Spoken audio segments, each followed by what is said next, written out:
আওয়ামী লীগ সরকারের সময় পেগাসাস অস্ত্র ইসরায়েল থেকে পেগাসাস আনছিল, সেটাতে সব ওপেন করা আছে, আপনার সব কল রেকর্ড হয়।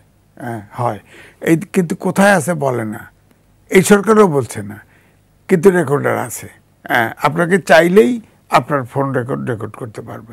এখন ধরেন ওই সূত্র থেকে যদি জামাতকে দিয়ে থাকে, জামাতের তো কোন লোক, আপনি জামাত না আমি জামাত, আপনি তো বুঝতে পারেন না জামাত কি জিনিস, এটা বলতে হবে। এখন জামাতের তার পার্টির লোগো বদলে গেছে, জামাতের নেতারা এখন আপনার পূজায় গিয়ে উলুধ্বনি দেয়, অর্থাৎ এখন তারা ভোটের জন্যে, এই জামাতের নেতৃত্বে জোট আছে, ভোটের জন্য যা কিছু করতেছে সব হালাল।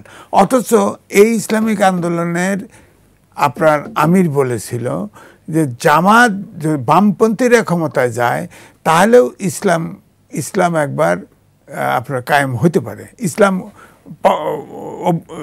হবে, আত্মপ্রকাশ করতে পারে। কিন্তু জামাত যদি যায় চিরতরে সেখানে ইসলাম ধ্বংস হয়ে যাবে। স্কিন শুষ্ক রুক্ষ হয়ে যাবে বলে কি বাইরে যাবে না? জাস্ট 1 2 3 4 করো, স্কিনটাকে রিভাইভ করো। তো সেখানে তো ঐক্য করেছে এবং জামাত এদের আচরণ যে ব্যাপারা মনে হচ্ছে যে তারা ক্ষমতায় গেলে তো রিয়েল আফগানিস্তান হবে। তারা বলে না কেন ইসলামিক স্টেট কোন ধরনের হবে? তেহরান আছে, ইরান আছে, ইরাক আছে, মিশর আছে, আফগানিস্তান আছে, কোন দেশের মডেলটা চাই? একটা তো মডেল আমরা চাবো। সুতরাং আমাদের দেশের রাজনীতিবিদরা যেটা বলে তারা নিজেরা কারেক্ট হলেই তো আপনার গণতন্ত্র হয় দেশে। আমরা তো গণতন্ত্র চাই। গণতন্ত্র মানেই হচ্ছে আপনার বাক ব্যক্তি স্বাধীনতা, জীবনের স্বাধীনতা, এটা মুক্ত জীবন। সোজা কথা, উত্তর কোরিয়া ভিজিট করেছি, কোনো স্বাধীনতা নাই মানুষের, সেই যুগে তো আমরা যেতে চাই না। আফগানিস্তানে মেয়েদের লেখাপড়া বন্ধ, আমরা তো ওটা চাই। 18 কোটি দেশের জনগণ, রিয়েলিটি হচ্ছে নারী পুরুষ সমহারে কাজ করতে হবে। লাস্টে বললো না জামাতের আমির বলল যে জামাত যদি ক্ষমতা যায় নারীদের কর্মঘণ্টা কমিয়ে দেওয়া হবে, 5 ঘন্টা করা হবে। বলেন এই বৈষম্য কেউ মানবে?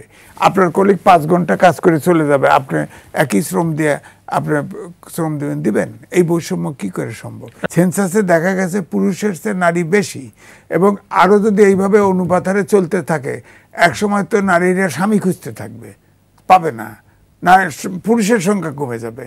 অথচ নারীদের দিয়ে কাজ করতে দিবেন না, নারীদের কর্মঘণ্টা কমাবেন, একবার বলেন যে যান ফ্রি, কাজ করা লাগবে না। ও তো আফগানিস্তানের মতো হবে, যে নারীরা ঘরে থাকবে, বাচ্চা পালবে, স্ত্রীর সেবা করবে।